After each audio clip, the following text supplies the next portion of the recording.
Let's talk about what we can all learn from Alabama head football coach Nick Saban about fixing mistakes.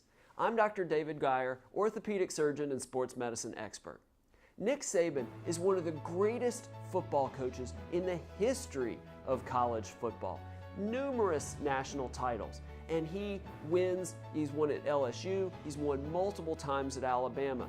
Now people say, well, he's got the best players, that's why he wins. But there's clearly more to it than that. He's developed a process, a system for winning that will win in all kinds of circumstances.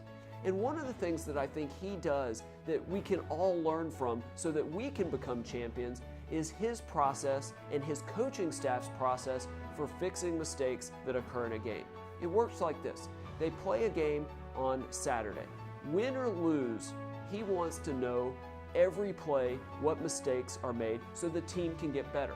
So Nick Saban and all his coaches come in on Sunday and they watch the video of every single play, and they watch it multiple times.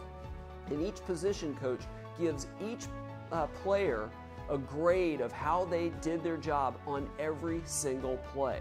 They review it as a coaching staff and they know what they need to fix. The players come in on Monday morning, 6:45 a.m., and they go with their position coaches, and the position coaches go over all the plays, and with every player they talk about the mistakes that a player made so that they can learn from it and correct it.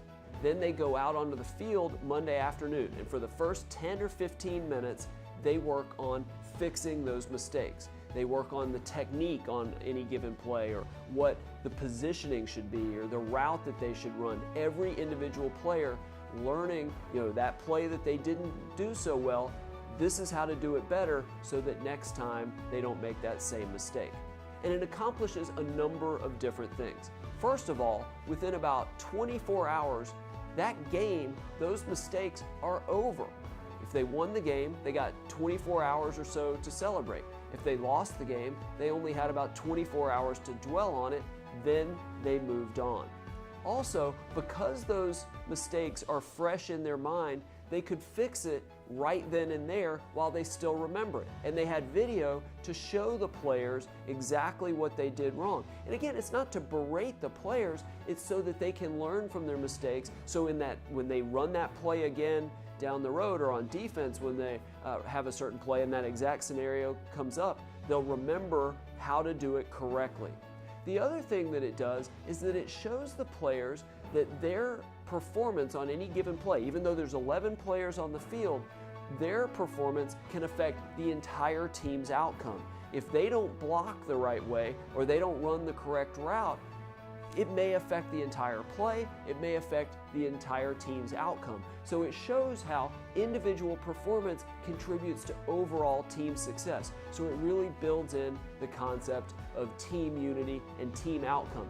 Every player plays a role, and if every player does his job on the play, every player does his job to the best of his ability and doesn't make mistakes, and if he does make a mistake, he fixes it so he doesn't do it again, that will only make the team better, and the team will have more long-term success.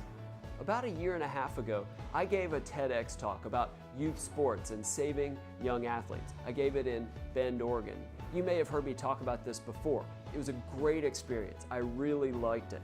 One of the things though that happened is I had an audio feature in my talk where I would hit a button and a bell was supposed to go off. A concussion, you see, happens about every 3 minutes in sports. So by pushing a button every 3 minutes, a bell would go off, reminding people how common concussions are in sports and in youth sports to make a point. In my whole script, when that bell would go off, I'd make a comment about it. So it was all built in, and I had rehearsed it so that I would know what to say when the bell goes off. Well, the first time I go to do it, no audio at all, and it got me flustered for about 10-15 seconds. Now, I knew kind of what to do, what to take out verbally from the script in case there was no bell for the audience to hear, because they wouldn't know what I was talking about if I talked about the bell that they weren't hearing. I wasn't, though, prepared because I thought that the audio didn't go off, maybe I didn't hit the button hard enough. That actually made my slides go forward 3 or 4 slides, and I realized it and had to backtrack, so I got a little flustered about that. I bring this up because I have now thought, all right, I'm going to fix that mistake whenever I talk again. probably will never do live video on screen during a talk, probably no live audio being played overhead. Maybe I won't even do any slides because I don't honestly need them. I can tell stories, I can deliver my message, and I don't need to rely on AV issues that could potentially go wrong. But that's just one example. There are so many ways that we can apply Nick Saban's process for fixing mistake in whatever we do. Companies and businesses are the best comparison and best example of this because they're so similar to sports teams. You have the CEO that's like the head coach, and you have the offensive and defensive coordinators that are like the executive team. And you've got the position coaches that are like the managers of every department. And then the players are like the employees in all the different departments. The same process could go on when, say, maybe a company fails to meet its sales expectations and its market projections and the stock price plunges. The CEO can meet with the executive team and meet with the department managers to figure out what went wrong. And then the department managers can then take it to their departments and to each employee, even talking one-on-one to see what the mistakes are, highlight what those are. Again, not to make employees feel bad, but so that they can do better next time. Whether it's unclear marketing and advertising or poor customer service or just bad market projections ahead of the sales launch and whatever that corporate agenda is for that quarter, whatever it is, they identify it. They show every employee what could be done better, not again to berate them so they do it better next time. And then that next quarter, maybe they don't fail to meet projections, or maybe they even exceed expectations, because everybody now understands not only how they can do better on any given aspect of their job, but it contributes, everybody understands, now I know what my role is to contribute to the overall company's success.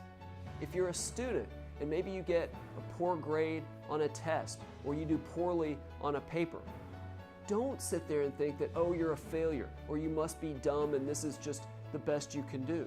It's one result. Figure out what you did wrong, figure out what you can do next time, and then work to do your best so that you can do better on the next test, the next project, the next paper. You can do it if you figure out how you can do better, what you can correct for the next process.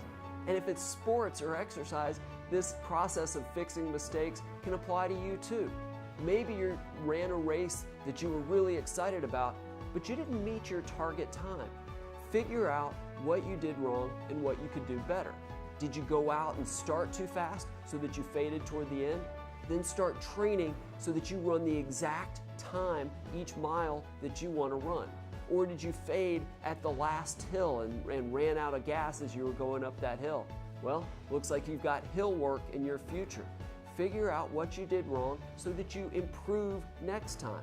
It's about fixing mistakes and improving to be the best that we can be. And like Nick Saban, we can be champions in sports, business, and life.